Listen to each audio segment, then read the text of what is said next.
இதுல கடைசி category real power. Real power ஒரு ஆக்சிடென்டலா உருவாகுற பவர்ஸ் தான். இப்ப எப்படி ஸ்பைடர் மேனுக்கு ஸ்பைடர் கடிச்சு ஸ்பைடர் மேனா ஆனாரோ, அந்த மாரி ஆக்சிடென்டலா இவங்களுக்கு பவர் அப்படிங்கிறது கிரியேட் ஆயிருக்கும். இதுல ஒரு தமிழ் படம் இருக்கு. இன்னொரு படம் தமிழ் டப்புள் இருக்கு. அதாவது மலையாளத்துல எடுக்கப்பட்ட மின்னல் முரளி படத்த தான் நான் இங்க சொல்றேன். மின்னல் முரளி ரொம்பவும் டீசென்ட்டான ஒரு சூப்பர் ஹீரோ படம்.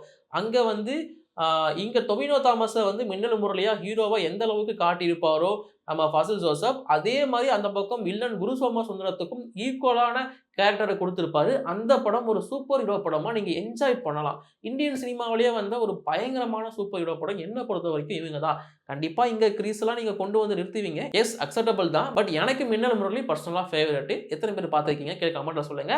மின்னல் முரளி மாரி தமிழ்ல ஒரு படம் எடுத்தாங்க. சாரி. மின்னல் முரளியவே தமிழ்ல எடுத்தாங்கன்னு கூட சொல்லலாம். வீரன் அப்படின்னு ஒரு படம். இத கொஞ்சம் பர்டிட்டிங்கரிங் பார்த்து எடுத்திருப்பாங்க. இன்ஃபாக்ட் இத பத்தி அந்த டைரக்டர்ஸே பேசியிருப்பாங்க. 2 பேரும் ஒரே மாரியான கதைய கொண்டு தான் சான்ஸஸ் தேடிட்டு இருந்தாங்க.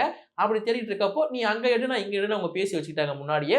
கொஞ்சம் ஒரு சில சேஞ்சஸ் ஏற்படுத்தி இங்க பண்ணியிருப்பாங்க.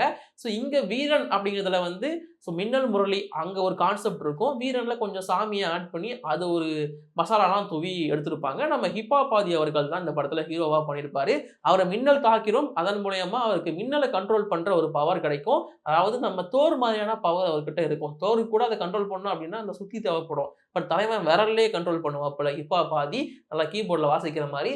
ஸோ இந்த மாதிரி ஒரு super power, super natural power இங்க இருக்கிற வீரன் அவர்களுக்கு கிடைக்கும். ஸோ அதனால இங்க இவர் ஒரு சூப்பர் ஹீரோவா பார்க்கப்படுவார். இன்ஃபாக்ட் பெர்ஃபெக்ட்டான பக்காவான சூப்பர் ஹீரோ தமிழ் சினிமாவுல வீரன் தான் இப்போதைக்கு. வீரன், மாவீரன் 2 பேருமே நான் ஆட் பண்ணிக்கிறேன்.